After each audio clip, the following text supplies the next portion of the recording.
Not at me, right? With me. There you go. All right, all right, all right. I hope everybody's having a great morning, a great weekend. A couple things to start off with, and then we're going to jump in, do some pitches, and then we're going to finish off with some talks of things that we can do. So, number one, who saw the sales meeting? Obviously, you were all here. I saw you, but who paid attention? I have a I have a test for you. Okay, not a test. Will make it fun. Who wants $1,500 and a couple new listings? In 1 week, I need you to talk to 10 past clients or 10 people that own homes. Ask them if you can practice on them and show them what their home is worth in this market, and submit their property to OfferPad and tell them you will bring them a fair market value of what it should be worth, along with a cash offer for what an investor would pay for it, so you can show them the difference of what's happening in this market. You do 10 in 1 week, you get $1,500 from OfferPad, $500 gift card for the first 5, $1,000 for the next 5 once you do 10 total. So you make $1,500, and how many of the 10 people that you talk to and do that do you think might be interested in pulling $100,000, $200,000, $300,000 out of their home? Last week, I had a phone call while we were at the Top Agent event. A phone call I made 2 weeks prior was just to friends. All I did was talk to every friend who owned a home, and all I did was, hey, what's going on in your world? How are things doing? Tell me a little bit about what you've been up to. How's the business? How's this? How's work? How's the kids? How's life? Tell me what's happening. What do all of them know that I do? They know I'm in real estate. What did all of them ask me because of what's going on? How's the market? Oh my God, my neighbor, my brother, my cousin, my friend, my business, my this. Somebody talked about something happened in their neighborhood. I can't believe their home was a dump and they got this or that, blah, blah, blah, blah, blah. So what did I do from there? I didn't try and sell them anything. I didn't try and pitch them to sell their property. All I did was I told them a story. Yeah, it's pretty amazing. My cousin just did this. I'm not going to tell the same story over and over again like the home market story.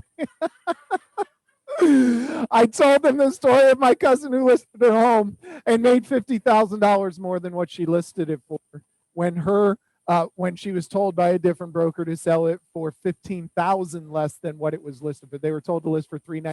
We sold it for $465. I just told them that story. Yeah, it's unbelievable. Like you said, the market's crazy. This is what just happened. Wow, it's nuts, unbelievable. I'm telling everybody that I know, and this is just what I told them, just in conversation. I'm telling everybody that I know that if you have the opportunity, if you've ever thought about moving, if you've ever thought about renting a place on the beach, if you've ever thought about buying a camper and traveling across the country, if you've ever thought about living out of your VW Bug, Eileen would kill you, but your VW bus, right? If you've ever thought about living out of your VW bus and traveling across anything like that, now's a great time to do it. You're going to put as much money in your pocket as you possibly can selling their home, and then figure out what you're going to do in a year from now. You still have the cash, buy your camper, travel around, do everything you always want. That's what I'm telling people that I know. Yeah, that's kind of crazy. Wow. Okay, well, blah, blah, blah, blah, blah. I hung up the phone. Guess how many people called me back last week? I had 4 people call me back and say, hey, after we talked, my wife and I, we started talking about it. And I mean, what do you think we could get for our home? So I have 4 appointments with people that are past clients and friends that have bought a home with me, that own a home, or people that I know that said that we might be interested in doing that. And all we're going to do is go over and show them what the home is worth and go through the whole process. But we can add one more thing in here just to show that you're presenting them with the best opportunity and have a chance to make $1,500. Submit them into OfferPad when you do the preview. Take some photos of the home, put them up in OfferPad, and make $1,500 submitting 10 properties. Don't look so excited. I mean, I could say intense. God, focus. Focus. So who wants to do it? Who can make 10 phone calls? 10 phone calls to homeowners, 10 phone calls to past clients, 10 phone calls. And all you're doing is telling them a story and asking them, hey, I mean, if you don't mind, would you mind if I come by and did some like pricing with you and showed you what your home is worth? I'll just drop it off. I won't bug you at all. And then I'll submit something to you, show you what somebody would pay for your home right now. And I'll show you what the market will bear for it as well. Conversations. So who wants $1,500? 10 phone calls potentially could make 15, because all you're doing is submitting it. And you're going to get, even if they decide to take it, you get 3%. So right now there's no harm in doing that, submitting something on OfferPad and having a conversation.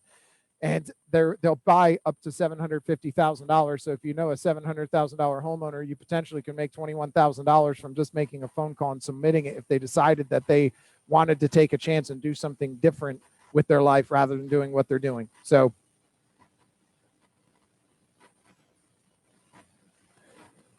yeah, we are dealing with OfferPad. We have the website is offerpad.com/C21BE. If you go to that website and do your submissions on that website and put your contact in, they will contact you directly back. So at first I think, well, this might be a ploy for them to get marketing info from homeowners, names, phone numbers, and emails and reach out to them. They're getting our info, not the homeowners' info. So they'll be spamming you. But it's an opportunity for conversations, and that's really all we need more of right now is conversations.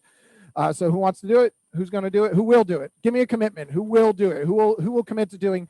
I don't care if it's this week. Do it in the next 2 or 3 weeks. Who will commit to doing 10 OfferPad submissions and 10 CMAs for 10 people in their sphere, past clients or whatever? Who will do it? All right. I want to hear. And once you all get your $1,500, you're throwing us a party. All right, so that's an opportunity for us to have some conversations. Townhomes, condos, single family, they do not do vacant land, they do not do mobile homes, they don't do anything that's unpermitted work, and they do not do sinkholes or foundations, and it will not do over 1 acre. So those are the things they will not do. So 5 qualifying requests for deals and 10 qualifying requests for deals will get you $500 and then $1,000. So you heard Craig mention D.R. Horton. D.R. Horton is still one of the builders who is paying us full commissions. They're still one of the builders that is not slowing down their building. In case you haven't seen, a lot of builders are slowing building down, limiting sales to 10 a month, 5 a month, 15 a month, limiting their number of starts so that just so they can be locked into a price at whatever the current market is for their product that they're building with, their supply. But D.R. Horton is not. D.R. Horton is selling. You have to get appointments with them to show the homes, schedule an appointment, but they are selling and they've got inventory. Inventory meaning concrete slab in the ground ready to sell, and they can sell your buyer home at a price. So once it hits the slab, there you have a fixed price that they can sell it at. The next 3 sales from now moving forward, the next 3 sales, if you know that when you talk to the sales rep and you write an offer, you need to tell them you have your $1,000 card right there. When you do that, when you're there writing an offer with D.R. Horton this week, tell them you have a $1,000 card. Then shoot me and Craig a message, shoot it to me and Craig, like text us both on the same chain and say, hey, I'm selling at D.R. Horton right now, and I told him I have a $1,000 card. I will personally bring it to you if I need to, if they need it right then. If you can bring it back the next day, come back, grab it, and we'll make sure they get it the next day. But I want to see those 3 sales from here. I want to see our agents have those 3 sales. Who has buyers shopping with D.R. Horton right now? Buyer shopping. So how quickly can we get at least 1 contract? Can we have a contract by the end of the week? Who has buyers ready, willing, and able to buy a home that can go in D.R. Horton? I would love to see them come out of this. I'd love to see you guys get the $1,000. So Jackie has an appointment tomorrow. So there's 1 card gone. We need 2 more gone. Come on, you got to find a buyer. You got to have somebody. You have an appointment today at 7. So there's another one. So we got 2 of them gone already. I need 1 more person to commit to getting a buyer into D.R. Horton to get your $1,000 card. That's awesome. Thank you very much for that. Next, I want to do pitches. So I want you guys to have the opportunity to pitch. Yes, they will not contact the homeowners directly, Jennifer. I want you guys to have an opportunity to pitch new listings just because we've been skipping over some of them just because I've been talking too much. So if you have a new listing that you want to pitch, here's your opportunity. Tell us about it. Tell us about what you have coming on the market so we have this knowledge and we know what's here. Jackie, go ahead. I did exactly what you told me, and I have already called my past clients. I have 3 new listings. One of them is on the market already. It's 129 Cascade Bend. And they are actually selling their house in Riverbend West and buying a larger house, and it looks like they're going to buy one in Mirror Bay that I showed them. What's the address? 129 Cascade Bend. Okay.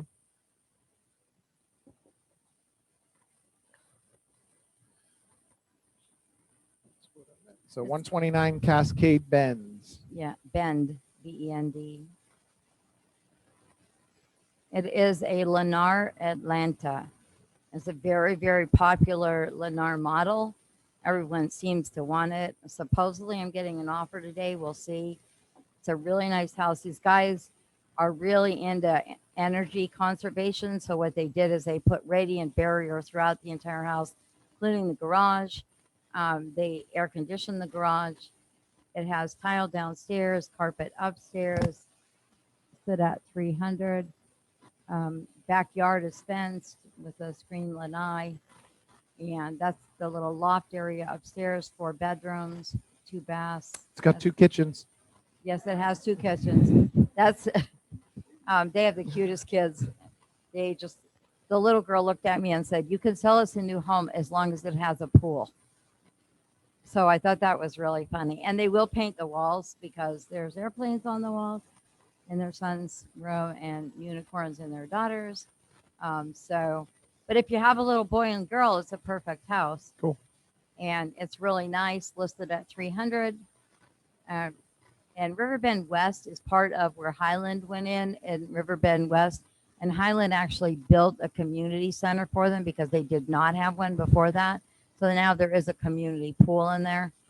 Low CDD, low HOA, not bad. Okay. The next 2 are not on the market yet. Photos were taken on one. The other one is on Whispering Hammock. That is in the Sanctuary, which is a D.R. Horton in their express homes. It's a 4-bedroom, 2,500 square feet, 2.5 bath, clean.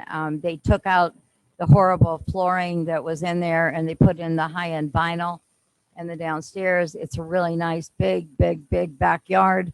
And that one's going to be 320. And then the third one is a townhouse that I sold 2 years ago. Called them and said, "Do you know what you could get for that house now?" And we're putting that on the market tomorrow morning. And it is a 3-bedroom, 2.5 bath, 2-car garage townhouse in Lutz on Noble Caspian. And that one is going to be 315. Awesome. Anybody else? I've Caroline Futch has one that she wants to pitch. She's got a property here in Old Apollo Beach at 6229 Florida Circle West. It's not waterfront. And I believe she's saying it's going to be around 270-ish. But this is it's a single family, not waterfront. I mean, beautiful updates and upgrades. Let's see if it'll let me just scroll through. Yeah, it's a cute little house. I think it's about 1,600 some square foot, just right about 1,600 square foot. Really nice. You know, it has a single car garage, and it's going to be it's been pretty much fully updated, except for a couple little spots. The carpet has been there for a minute, but hold on, I want to get to the kitchen and main living space because they're using one of the bedrooms as a closet. Again, fully updated baths in the kitchen as well. I believe it's going to be in the 270s, I think it was like 270, 275. I think that's what she said. But it's got an updated kitchen, some nice ceramic tile floors. What's that? Yeah. Yeah. So it's got a nice backyard. There's no HOA, no CDD, and okay. Yeah, that's fine. No HOA, no CDD, meaning you could do what you want with the property. You can keep a boat, an RV, or trailer, or something like that in your yard. It's got a nice deck in the back, so you've got a lot of possibilities to do whatever you want. Like I said, it is Apollo Beach, so anytime you're on this side of 41, there's a very high chance you're going to need flood insurance. So that is a property that'll be coming on the market Thursday. So that'll be on the market Thursday, available to view. Anybody else have anything they want to pitch? Joe?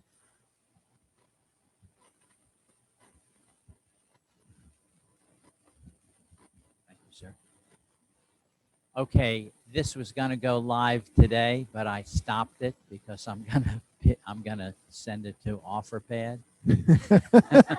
So seriously, I got it stopped, but it'll be live Friday if OfferPad doesn't come up with a good offer. It's a condo in Kings Point, and these things are running anywhere from 90 up to 130. I priced this at 119.7 just to raise it up the flagpole. It's really nice. It's got impact resistant windows, very nice glassed in lanai. I mean, it's clean as a whistle. So it'll either go live Friday or it'll be sold. 2-bedroom, 2-bath. 2-bed, 2-bath condo in Kings Point, you said? Canton Court. I think it's Cambridge or something like that. Okay. Canterbury. Yeah. Huh? No, it's not pink. So 2-bed, 2-bath condo, Sun City for 119. Yeah. Good. Excellent. So anybody looking at, what are those rent for? Deborah, Darby, you guys, or Joe, I know you guys are all working there. Probably. Like 1,300. Okay, another news flash, just insider trading. As you know, I've got a number of rental units. I'm starting to think about unloading them. If you've got investors that would like some nice properties with tenants on month-to-month leases so they can go up if they want. Put a list together, send it Okay. to me, and we'll go through and we'll talk about them. Because I'm sure we all can find some people for you, and we've got some good people. So yeah, get a list of everything that you would consider, and we'll talk about them. Good. A couple of housekeeping things. 21 online, reset passwords. If you haven't already done that, do it now. Log into 21 online. When you have to hit forgot password, they send you a temporary password. Once they send you a temporary password, you have to go back and when you go to log in, it asks you to put in your old password. The confusion is your old password is the temporary password that they just sent you. It's not your old password. Yeah. Oh, very smart. Yes. It took me a minute, Grasshopper, but it's not your old password. It's the temporary password they sent you. Make sure that you're using that. So Joe mentioned that he has quite a few rental properties, and he's considering offering them and selling them with an active tenant in them. So basically a performing asset. And if you have anybody who's an investor who might be interested, reach out to him and he can give you some information on it. But if he wants to, we can share a list of them and talk about them. And well, we can use this as a class to talk about rental rates and returns, like annualized returns, what investors would look for, what kind of return you would have, how to pick out a rental property, putting 20% down or paying cash, and see what that difference is. So if you don't mind, we can do something like that and show what the returns would be and what the rental would be. We can make a class. So that was a very good point. Joe owns most of these in his IRA. He has a self-directed IRA that he can basically buy investments for, because he can outperform, being a real estate professional, he can outperform most of the markets with real estate even before all of this happened. So being able to purchase and rent them, he was able to outperform most of the markets, and now even more so. So back to 21 online, make sure you're using your temporary password. Floor duty for the month of May. Please reach out to Rosa. I sent an email out yesterday. We got the floor schedule. So two shifts, 8:30 until 1, and then 1 till 5:30. Please, it wasn't meant to be, it was just meant to be very direct. If you sign up for floor, you have to be here. It is not an excuse that I have to show homes that day. I have a inspection that day. It is your responsibility. If you do not show up for a floor shift, we're removing you from the rest.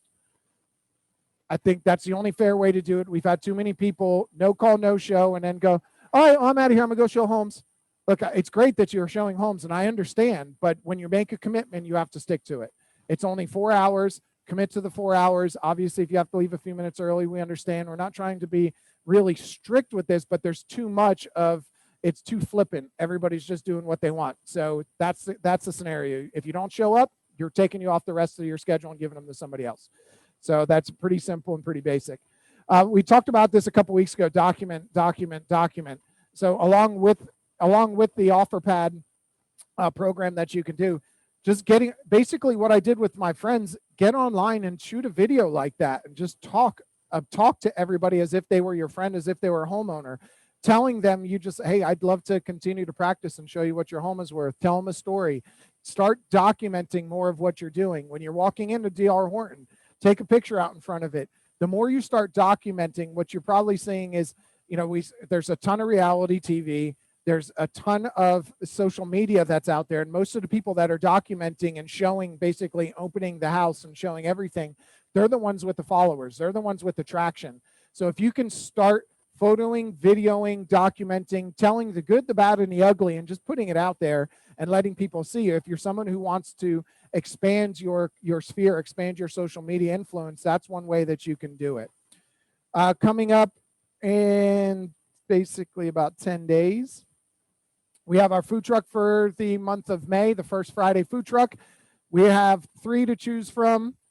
There's going to be tacos, these snacks, Renegade Burger, and then a soft serve ice cream. So what we did is, one of the guys that we talked to that we had last event, he has a network of food trucks, and it really helps to make it easy. He's going to help us coordinate, and he's going to come out to each event. So we have a staple, and then he's going to bring 1 to 2 other trucks every time he comes for the first Friday of every month. So the first Friday of May 7th, we have this food truck event. I'd like for you all to post these, share it from the Century 21 Beggins page, get out in your neighborhoods and invite people. The way you build your business is to build your sphere, to become active in the community, and to continually put yourself out there so people know and see, they start to know you, like you, and trust you. So if we can get more active in the community, and you can be more active in your community and show that you're someone who's doing things, giving back, offer to buy someone lunch, offer to buy the first 2 people that bring you the flyer, or the first 2 people that print it out or get a screenshot and show it to you and say your name when they come here. Offer to buy them lunch. It'll cost you less than 20 or 30 bucks, and you have a nice advertisement. And you have something that's marketing, that's going to be a no objections conversation with everybody in your neighborhood, inviting them to something. But here's the best part. We have a title company, we have a lender, we have a bank, and you have the real estate professional there. They can talk freely and open about anything. If you have somebody, hey, if you were just curious to talk to somebody, talk to Mike. He'll chat with you about interest rates. He's not going to have a computer down there trying to get you to apply. He's just going to talk to you openly. So bring people in there, get active in your community. That's one key thing to building your business. So we wrapped up our farming class that we were doing every Thursday. It just started to dwindle out because realistically, you're too busy with buyers. You're too busy working on what you got. So I need to know what we want to do for this next series. So we're going to do an accountability class every Thursday, and I want some feedback. What do you guys want? What do you want more of? And I'd love to do something for at least 30 days to 60 days, where it's going to be weekly accountability, action items to do, working towards either a pillar or role playing or whatever. We can do anything. So I'd love some feedback. Everybody conveniently look down at their phones and their watches as I'm looking across the room, because you all don't want to commit to doing something every single week. You don't want to be held accountable. Everybody conveniently started staring away. But the only way we get better is to do things that we're uncomfortable with. You have to force yourself to become uncomfortable doing things in order to get comfortable doing those things. And the more comfortable you get, the better you get at them, which means the better conversations you have. That's why your 30, 60, 90 really works, when you commit to something for 30 days, 60 days, and then 90 days. So I really love some feedback. Anybody have anything they want to throw out there as an idea? Anything, any pain points that you've been struggling with? No? Nothing at the moment? Okay. Then we got a couple seconds left. Yeah, we'll send something out and you can reply to that, please. What was the last thing I wanted to talk about? Oh, comps. As we're comparing properties, typically appraiser goes back 6 months. So they're trying to use things that are more recent. Right now, you're hearing a lot, we're not pricing for comparables and appraisals, we're pricing for demand in the market. A comp from November, December, January, February is no longer a good comp, especially from November, December, and January. A comp from 2 weeks ago potentially can no longer be a good comp. That's really what we're looking at, is what's under contract. What did you list your last home at? 326.5, and I don't want to give the price, but we're basically over 350, right? And this is a home that realistically should be more than about, 300,000. So if you price it to the sold comps, you'd be pricing it with one sold comp, because she set that one too, you would be at 350. With the rest of them, you'd be between 3 and 320 maybe. So we're not pricing to what the sold comparables are, even if they're 2 weeks ago, 30 days ago. We're pricing for what the market demand is, which means we have to pay real close attention to the pendings, because the pendings are going to dictate what it should sell for more realistically than the solds. But that also creates a problem for appraisals, because we need to really pay attention to the bottom section. Did you know that in your realtor remarks, in the realtor section, that there's an expected closing date for every listing when it's pending? Pay attention to those, because if you're going to accept a contract that has an appraisal contingency in it or a built-in one with financing, pay attention to the expected closing date of the pendings. Give the agent a call and ask them. This is why they pay us the big bucks. This is why they pay us to list their home, and not some random company that does a for sale by owner, throw it on MLS for a flat fee, and they sell themselves short by $30,000 because they listed a home at 320, like Tenley did, but then we positioned it correctly to get 350. They put it on for 320, except the first couple offers that come in. They pay us the big dollars to make sure we put as much money in their pocket as we can. So we need to pay attention. Call the agent, ask them, when is it supposed to close? I see it says this date. Are you still on track for that? Do you see anything being an objection coming into that closing date? Asking them questions flat out. What did it sell for? They can't tell you, but some of them will. Significantly over asking? All you got to do is get them talking. Most of them will. Why? Because they're so proud that, oh my God, I sold it in 12 hours for this much over the listing price. Yeah, I probably could have got twice that over the listing price if you would have let us market it. But just ask them questions. Learn to know what the market's doing. The last one that we did, the sold comp showed 400. The pending comp showed 415 to 425. That alone is $15,000 to $25,000 more in a seller's pocket when you start positioning correctly. You ended up with 3 offers, all waiving appraisal contingencies, going much higher than that. So we have to pay attention that sold comps from November, December, and January are not really comps right now. The appraiser will use them, and they'll usually make some type of adjustment for the time that it sold. But they're not valid comps, and we need to be very selective of the comps that we're using and the properties that we are using. With that being said, let's see, does anybody have anything else they want to share? Any feedback, any comments, any open roundtable discussions you would like to have? Go, hang on a second. It's just you. Just you. Tell us what do you got? Oh, you got to hold that closer. It's a microphone. I just saw that you had buyers' needs at the bottom there, and so that's what I have, because I work with a lot of VA buyers, and it's absolutely next to impossible right now, because most agents don't want to do the VA buyer because they have such a misconception about them.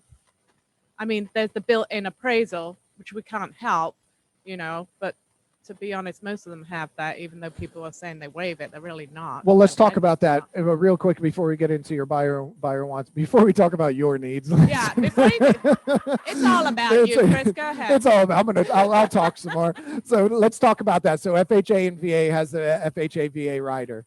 Even if you don't attach it to the contract, what does the lender require? The lender requires the FHA amendatory clause and the VA escape clause to be signed. It's going to have to be signed at some point. Even if you do attach it to the contract because it's the right thing to do and it's the correct thing to do, even if the buyer writes in that they are waiving their appraisal contingency, buyer will pay the contract price regardless. It's still really tough because the verbiage in the rider says, notwithstanding any other provision of this contract. notwithstanding any other provision means regardless of whatever else this contract says, the buyer will not be obligated to buy this home if it doesn't appraise for the purchase price with FHA, if that's what you wrote in, or if it just doesn't appraise with a VA. So no matter what the buyer and agent write in, you'd be very hard pressed if you had to go fight that and go to a judge, in my opinion, to have a judge say, well, it's a government-backed loan. It says right here that regardless of whatever else this says, they have protection. I think you'd be hard-pressed to have a case there against that buyer where you would either force them to buy it or get their escrow deposit. That's my opinion. You could get a judge that says, I think that's reckless that the agent allowed you to do that. And it says notwithstanding, but the contract also says any pre-printed, any handwritten terms or added terms shall override any pre-printed terms. But the pre-printed term says notwithstanding, regardless of whatever else this contract says. So it gets a little gray. So anyway, go ahead. You had some needs you wanted to discuss? No, I won't forget them because I've been working with them for so long. Well, I had 3 VA buyers. I actually got one under contract this past weekend, but they were up to $650, so a little bit easier, and they had the extra money. So even though we don't have anything in writing, the agent did ask, will they have money to come up? And I said, they've got money. That's all I said. Okay. So whether they come up with it, I can't guarantee that. So my other 2, getting back to those ones, one's up to 300,000 Riverview area, one's up to 250 Ruskin Riverview area. Thank you. I've been working with them for about a month now, both of them. I mean, and one of neither want to do new construction. Yeah, they're the 2 that don't want to, just absolutely do not want to do new construction. And I just can't, I mean, I don't know. Well, let's talk about new construction too, because they don't have any better position in new construction. Because the new D.R. Horton has specifically told us they will not accept any FHA or VA offers on anything that is a prime lot. Anything that the cost for the lot exceeds one of their flat bases, like a $0 lot premium. Any lot premium on any property, they will not accept FHA or VA. Now, the buyer still has protections, but they're getting multiple offers on these homes. And which ones do you think they're going to accept? The conventional offer where the buyer is going to be forced to buy the home if it doesn't appraise, or the VA buyer where they have built-in protection that if it doesn't appraise, they can walk away and get their money back. Because in new construction, they don't have appraisal contingencies unless you have that FHA VA rider. So the new construction says basically that, hey, regardless of whatever this appraises for, you're buying the home. And they've clearly told us they are pricing for demands, not for appraisals. So you got no answers for me. Okay. No, it's very difficult. So you have 2 buyers and the price point is what and what? Up to 250 and up to 300. Up to 300 and up to 250. What are they? 3 bedroom, 4 bedrooms? Single.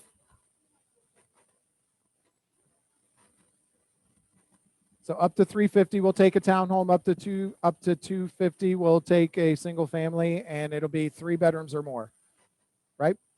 Okay.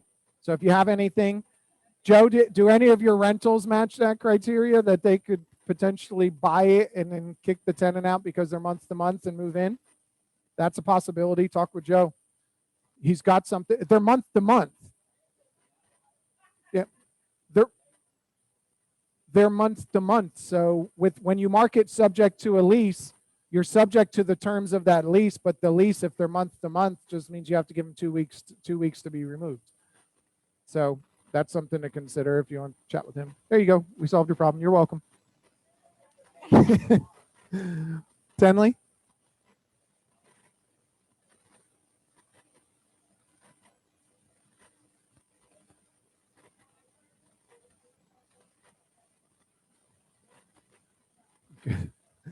Tenley, what do you got? I just wanted you to clarify. Hey guys, please. A little bit more about from a listing agent perspective when you're reviewing offers. So even though I'm understanding what you just said, if you're looking at a conventional compared to an FHA or a VA loan, you're really at risk even if they say that they're going to pay over appraised value or they have money to come to the table. Legally, you could be in trouble there. Potentially.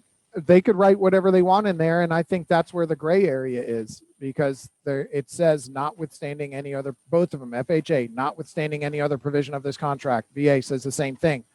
So you potentially could be, even if they write it in. I think it's just, it really will depend on what that, if you did end up going to court fighting over these things, what that judge had for breakfast, or if he tripped over his dog, or his kids made him mad, or if somebody cut him off, how he would decide that day, because it's not clear. It says regardless of whatever else this contract says, but then it also says in the contract that anything that you add in afterwards, it overrides the pre-printed terms. But the pre-printed term says regardless of anything else that this says. So I think it just becomes a little gray. It's if you, now obviously if you have a buyer saying that, I don't think we're going to run into too many agents that are sneaky like that. We do have a couple out there, but I don't think we'll run into too many that are sneaky going to try and do that. I think they would be willing to. If they're writing it in there, I think you have good grounds to stand on to make them perform according to the contract.